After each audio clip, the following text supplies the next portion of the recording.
Welcome to Spotlight.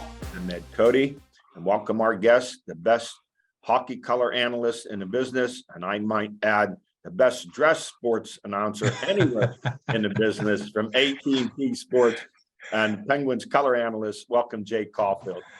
Thanks, Ed. Well, that's very nice. I'll have to thank my wife, Alicia, for the clothing part. I'll tell her that, Ed, okay? I guess, does she help you out, pick those great Hey, suits? yeah, well, I don't, she finds the ties. Yeah, picks out, I'm not good at when you get the suit or you have to, we have a great guy, Dominic, up in Montreal, who does the suits, and hard to get suits when you're taller, like to piece it all together. So this guy does a great job. He handles a lot of the players. So very nice. And then, yeah, Alicia pieces everything, piece the ties and things like that. Yep. Very nice. So I'll let her know, Ed.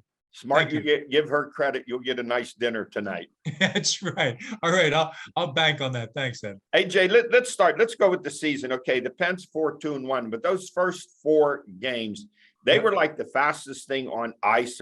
6 goals. I mean, that's like scoring 35 points in every NFL game. And then suddenly they go to Edmonton, and the speed didn't appear to be there, and it's 6-3 loss. Even with Connor David was shook up a little bit. And then going into Calgary, that 4-1 loss, Jay, correct me if I'm wrong, but it appeared to me, and it might be disconcerting to Sullivan and GM Hextall, the Pens appeared to get bullied by Calgary. Yeah, they're just a big, that's how they're built that way, Ed. I mean, Calgary's the one of the teams that, if you looked at it, big D, physical, the forwards play a heavy game. It's a little bit of Western Conference type of, I used to always talk, what's the difference between West and East and that kind of thing? Well, that's one difference you see. That team is built that way to play, grind it out if they need to. I'm going to say trenches, mixing up football inside there, but they are built to play along the wall and built in front of net. They're tough, they're aggressive, and I think that was one phase. You're right. That's how it did look at times last night. And Penguins aren't built to handle it. There's one player, Josh Archibald, is the one guy who will continuously finish his hits, and the rest of it, but they're not built any other way than that. I know we've talked before how important you say it is to have some guys on your team to protect people like Malkin and Crosby. And who would that role fall to for the Pens this year? Besides, yeah, it's not on. You know what, Ed? It's not there.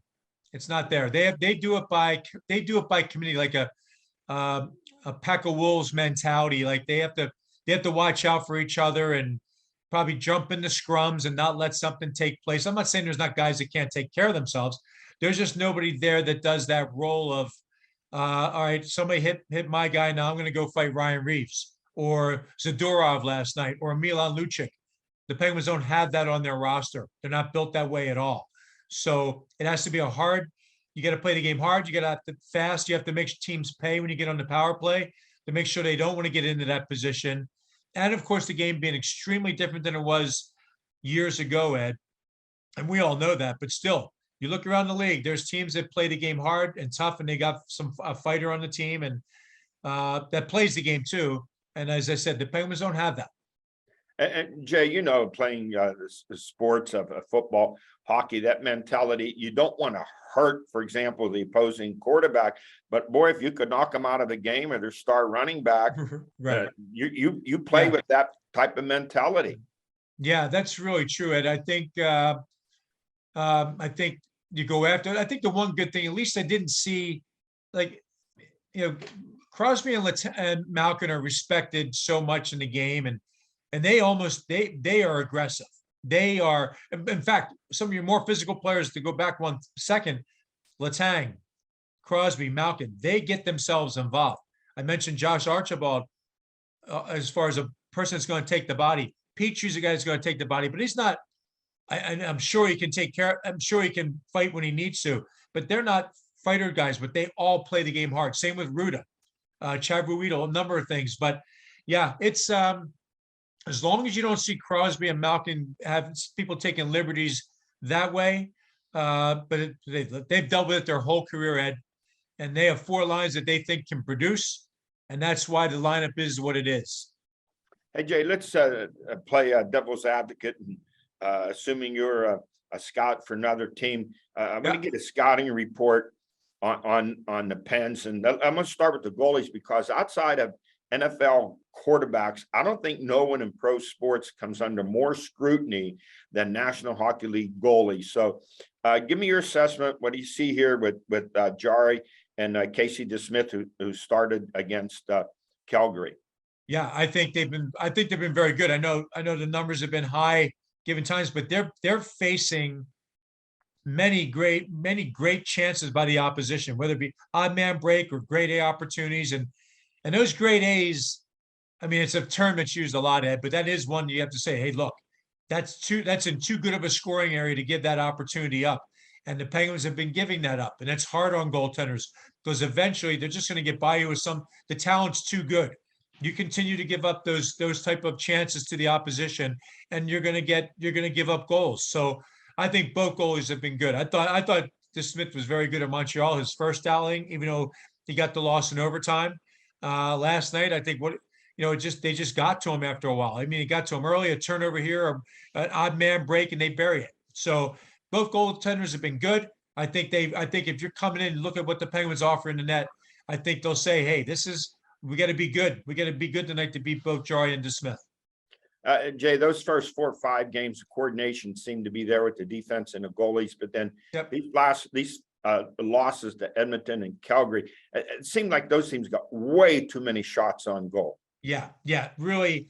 I can never remember. I was even talking to an ex-teammate of mine about this. I don't remember where teams are giving up 20 to 26 shots in a given period. I mean, if you gave that up through games, it's too wide. It's too many mental lapses defensively, and not taking care of the puck. You hear Mike Sullivan say that puck management, but it's your play with and without the puck, Ed. And I think that you're right. It just got away from them in certain periods. Look, a great first period, and then it's flipped completely. Last night, Calgary has 20 shots. The Penguins come back with another 20 plus. I've never seen a flip in that so many times. And I just, it's kind of crazy for me that that's what's happening every given time. Too many. You cannot do that and be successful.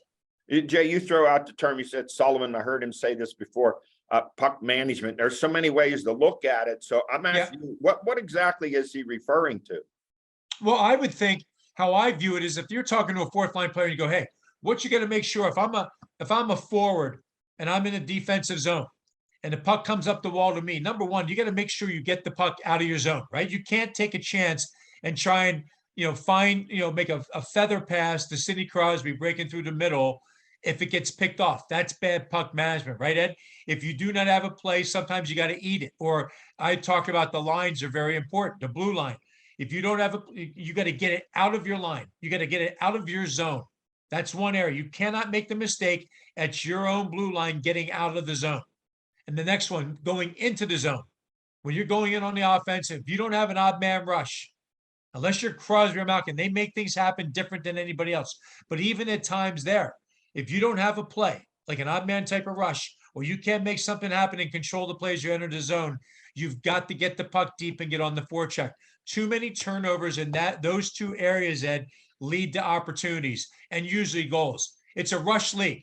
You get guys giving them odd man breaks. If they can jump on it, the skilled teams are going to produce. Just like last night, Kadri scores on a steal, then a 2-on-1, and he buries it. That's off the rush, and it's an odd man break. It's that kind of league. It takes the real good teams. You almost could think that a really good team, a really skilled team, that is going to score out of maybe 3 out of 9 opportunities on an odd man break. Well, it takes other teams, maybe 5 or 6, even teams that aren't as skilled. You give them to an NHL player, the odd man breaks are going to bury you. That's the puck management part, Ed, that I believe that he's talking. There's other ways, supporting down low, but I'm just picking 2 areas in the neutral zone that you have to make sure you take care of it and do not turn it over at your own blue line getting out, and it's your entry line when you're going in on the offense. If you do not have a play, don't turn it over at that line. If it goes in transition against you, you've got 3 guys going ahead and they're going back on you. That's a bad play. That's bad puck management right there. So play fast, but don't be reckless. Yeah, there's no reason. You don't ever have to take your foot off the gas pedal. by doing what I just talked about. You have to be smart. You cannot, again, the turnovers, they're waiting to pounce. The players are too good, Ed, too good throughout the league. Even the teams that struggle, there's skilled players out there. So, yeah, you play the game fast. You don't take your foot off the gas pedal, but you're smart. And it's also, and I know Mike Sullivan uses puck management, but I also believe it's what you're doing when you don't have the puck either. And that's a key part. Are you in position? Are you supporting? If you're coming back defensively, are you in the right area? Are you picking up the right guy? Are you communicating? If that's not working well, Ed, you're going to see nights like they've had the last two. And that's what happens. Lack of communication. Somebody picks up two guys go after the same guy. Somebody grabs the wrong guy. Somebody's wide open. Those kind of things are what burn you and lose games with. So it being smart with the puck, it's like in basketball. I have the ball, but if guys aren't moving and cutting, there's not much I can do Right. with it. Absolutely. That's a good way. It's also like, let me see, I'm going to bring the puck. I'm going to carry the puck up to Chris Letang at the point. I'm bringing a defender with me. Then I leave it with him and he's stuck at the blue line. That's no different than basketball either. When you pass a ball to, you just get over half court, you pass it to a guy in the corner, and at the corner, just over the half court line, you're trapped, right? You can get trapped right there. So you don't want to pass a basketball to a guy that just gets over half court when they can jump on him. So there's nowhere to go. So to me, it's the same, basketball and hockey can mirror each other in a lot of ways, but very much so. If there's not movement, you can get pucks to the net, you can get on your forecheck, all those things. Just don't turn it over. That's not to say take creativity away. Got to be smart with what you're doing. I know if I don't have a clear pass to you, Ed, and there's somebody between you and I'm not going to try and force feed it. I might get it deep because you're going with speed and get it to the opposite corner, and you can maybe be first on the forecheck to create something from there. By the same token, Jay, a player could hold on to the puck for too long, hog it, so to speak. And once that opportunity of passing it off for a scoring chance, it passes, then you lose that momentum. Yeah, absolutely. I think that's a really good point too, Ed. You hold on to the puck. They want guys to hold on to it and possess it, but you always have, that's what Crosby Gensel, they play that short little give and go game. They're close to each other. They support each other. That's what Raquel's figuring out. Rust, Crosby, and Gensel have it figured out, but they're trying to spread the wealth a little bit, have Raquel up top and Rust on the second line.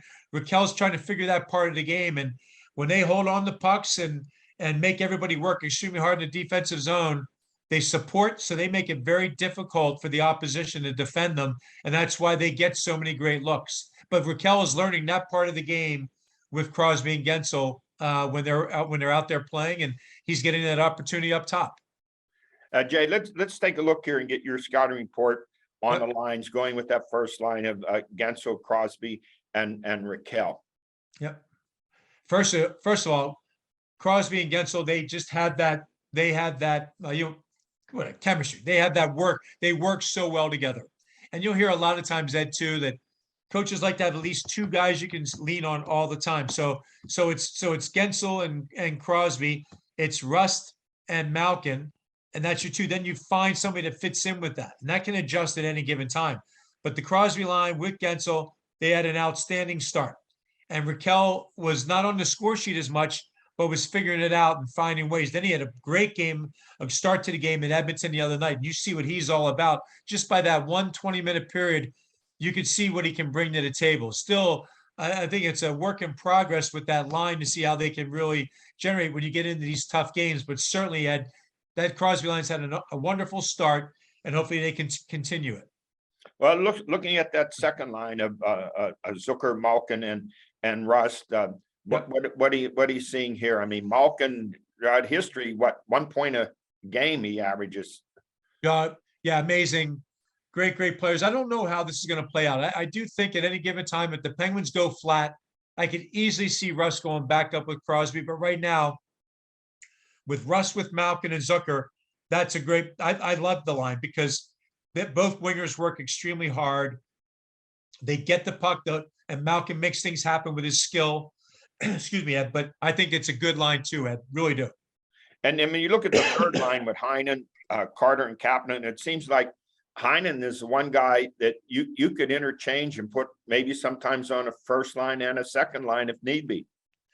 Yeah, I'm really happy they brought him back. I mean, they didn't re-sign him right away. Then he gets signed. It's a great, he's had a great start to his season. Very, very good. Hold on, Ed. Sure. Excuse me. Get yourself some water. Yeah. Okay, I think I'm better. All right, and then Jay, that's the fourth line. You mentioned Archibald and then Poling and McGinn.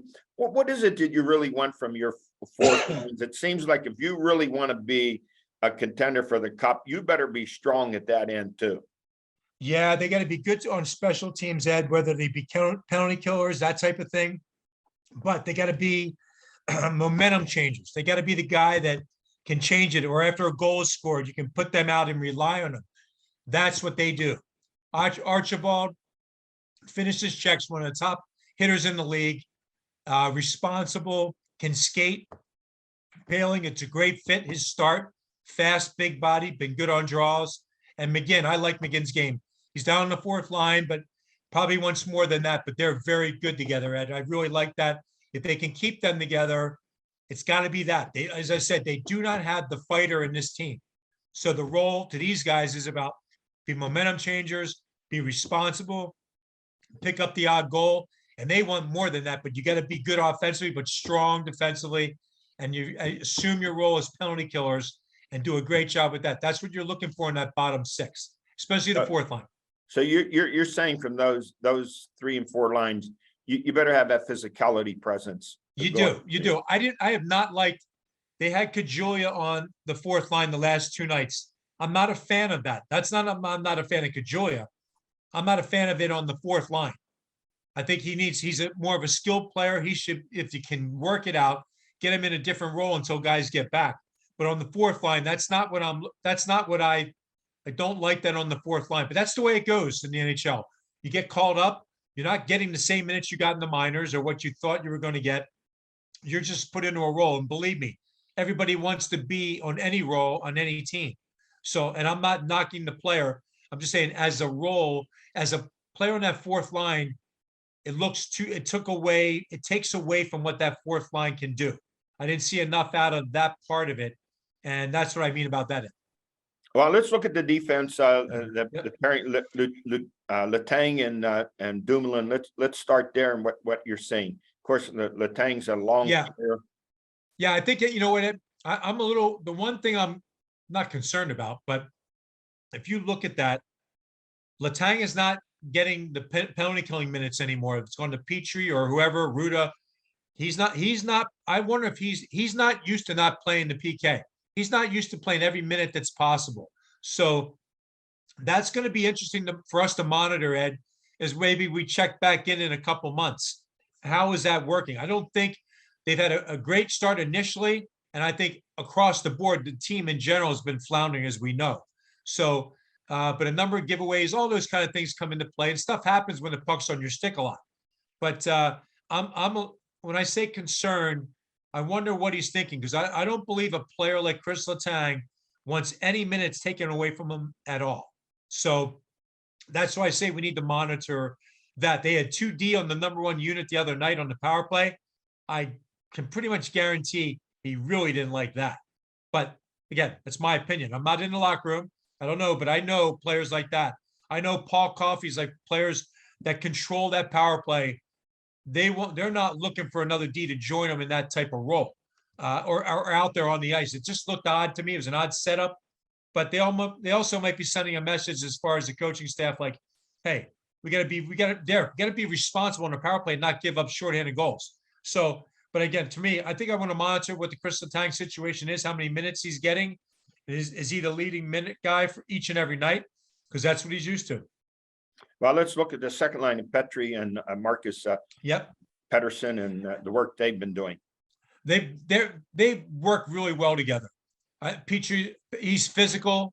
You watch him; he'll hit, and he hits hard. Defensively strong. I think across the board, the team in general has had a little tough time when the team is a young, quick, fast team. But I think that's a great pairing, and hope they keep them together for a while, because Pettersson has been having a great start to his season. He's up in the play a lot. He's being physical as he can in his his mentality, but the physical up and play, taking chances, great assists. Really like that. And I think it's a good pairing, he and Petrie together. Petrie, a great addition with Ruda. I like it a lot, Ed. And that third line of Ruda and P.O. Joseph, kind of the new pairing here. Yeah, I like Ruda. I think that it's going to be interesting what they're doing on that left side. They had Ruedel in there last night. He's the one guy, he's been the odd man out. Feel for him a little bit because he played almost every game last year, I believe. He's the odd man out in this rotation with the new additions, but he's so reliable. They know at any given time they can put him in the lineup and be comfortable with him. So they gave him another game last night and took P.O. Joseph out, but that's putting Ruedel, a right-handed shot on the left side. I'm not a fan of that. I know Mike Sullivan's not, but they were comfortable enough with Ruedel, who's very, very responsible. So P.O. Joseph too. I thought the first game was a little, maybe nervy, that type of thing. It's opening night. He's getting the look. And I thought he got better and better after that, but he was out of the lineup last night. I know they said they want to give Ruedel a shot, but nobody wants to be pulled out. Either he might've been off a little bit the night before in Edmonton, which a lot of guys were. And this was an opportunity to get Ruedel in last night, but interesting to see how they handle that all year, because they love that Ty Smith, who's down in Wilkes-Barre, who brings a different element, right? So it'll be interesting for us to watch that, but across the board, they've been very good. Just the last couple of nights, this would be a completely different talk if they didn't go through Edmonton and Calgary the last couple of nights, right? We'd have been going praising it to high heaven, but it's a little bit of a wake-up call when you get to those tough teams, and that's what they faced the last couple of nights. Jay, let's look at the power play units. Last year, the Pens struggled at times with the power play. Just look at that first unit. It seems look as good as any in hockey with Gensel, Malkin, Rust, Letang, and Crosby. Yeah, and that I said that's floundered now at times because they when they're on it, they're moving the puck. They move the puck around better than anybody. They have great. When you look at a power play, Ed, you want strong, great, smooth zone entries. You want shots to be able to get through. You need puck movement, not stagnant power play, even bodies, whatever it might be, but puck retrievals. Retrievals is a killer for a penalty killing unit, because if they keep it alive and keep getting, if there's a shot and there's a rebound, somebody gets it. If it's the Penguins all the time, it wears down the penalty killers. Usually you end up getting, rewarded for that as far as the Penguins would be concerned. They hound dog it. They all want the puck. They're aggressive. They go after. So they'll find their way as the first unit. The story more through this many games has been the second unit, Ed. And to me, they've been outstanding. I mean, really taking advantage of any seconds they get, and it produced and helped out the power play to be where it's at. Who's been the major contributor to the change here and the success on this second power play unit? Well, they brought in Heinen. I mean, they moved Heinen into that in the second role. Zucker, Carter, all been very, very good. Petrie on the point, very, very good in that. And I thought P.O. Joseph, depends what they want to do, but they have P.O. Joseph with Petrie. Usually the later you get out there, you want responsibility. That's why you see 2D. Hey, Jay, let's look at something here. The Pens, they brought back the core unit, the longest running, 17 years between Crosby, Malkin, and Letang. But the Pens have the oldest team in the National Hockey League, and usually old teams don't win Stanley Cups. So let me ask you, how does Sullivan manage this group where they have enough gas and juice? It's a long, brutal season and the most difficult playoffs in all of pro sports. How does he handle this group so they have enough gas and juice for the playoffs? Well, number one, timely breaks. Morning skates are all optional. Give guys days off when there is practice, and they don't get that many. They travel so much. But I would say that rest, make sure guys take care of themselves. That's nutritionists, all that kind of thing. The Penguins provide so much as far as that's concerned. But coaching wise, know when to give guys days off. And I don't mean game wise. I mean days off from practice. A calculated, schedule of, hey, take this time. The guys you got to watch, Carter, the older guys. I mean, across the board, that's not knocking anybody. They're a little older. Give them a day off. That's what Mike Sullivan. He does a good job at it now, and he'll continue to do that. I know they want to reduce going back to the Chris Letang. The positive was by not playing PK minutes, that saves them maybe from even an unwanted injury that can happen when you're killing penalties because you got to block shots and all that kind of thing. But as I said before, Ed, if he doesn't mind that, then that's a great thing. But that's what I would do. You got to limit that. That being said, Jeff Carter is getting minutes on the PK, and that's one guy you want to make sure is fresher as the season goes on. He's a big body, very valuable to the Penguins. And if you can do without having to have him take minutes out there, that'd be great. But he's great on draws. So I think all those things, Ed, is that. And then when you have back-to-backs, no need to overwork the top lines. But all these guys want to play. They want minutes. But as a coach, you have to monitor that. And Mike Sullivan, there's nobody better at it than Mike Sullivan. So I think he'll handle that appropriately. But I think those calculated days off that are a big thing. So, and they need to be fresh. And I know, look, if one team can do it, it's this team. If Crosby stays on fire, Malkin stays the same way, too deep down the middle, and they're strong going into the playoffs, the Penguins become very tough to play against. 16 straight playoff appearances, but the last 4 years, first round exits. What needs to change? Well, stay healthy. Your goaltenders stay healthy. The goaltenders have to be good all the way through. It was a shame last year because we know Tristan Jarry went through a battle two playoff seasons ago. Then he's hurt, and DeSmith gets hurt. That's what cost them last year. They were the better team against the Rangers, and they got bumped because their goaltending got injured. So for me, that's about it. Stay healthy, stay on a roll. Any changes that will be made, Ron Hextall and his staff will adjust that by trade deadline. But their goaltending stays solid. The Penguins will have a chance. Hey, Jay, I'd be remiss if I didn't mention longtime Pens nemesis, John Tortorella at Philadelphia. He has them off the 4-2. He's changing the culture there. I just enjoyed listening to him. And there's like the Steelers playing the Browns and the Ravens and the Penguins and the Flyers. It doesn't get any better. No, I think he's going to bring back new life to this because it was flatlining, right, Ed? I mean, the Flyers were becoming irrelevant. Weren't playing good. Rivalries are good when teams play well. And there's always that thing between Philly and Pittsburgh, but it diminished. I think it'll rear itself it's going to bring itself right back up with John Tortorella. He's entertaining. I think I love to hear parts are good for the sport. For me, I agree. And I think it's going to be very good to see our first Flyers-Penguins matchup and how Tortorella, Mike Sullivan and John Tortorella know each other, work together. So that'll be good. But I do like that too, Ed. And I'm looking forward to those first matchups. Hey, Jay, thanks so much for joining us. Always great to have you on. Continue listening to you throughout the year. You do a great job. Hey, Ed, thank you. And great to talk to you too. All right. Thank you. That does it here for us on Spotlight. We'll see you with the next one.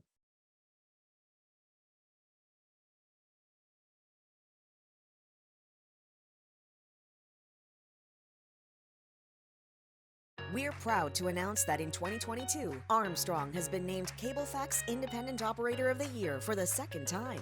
We'd like to thank all of our employees for contributing to our success, and a big thank you to our customers for their continued support. Armstrong has a long history of fighting food insecurity in our communities through breaking bread.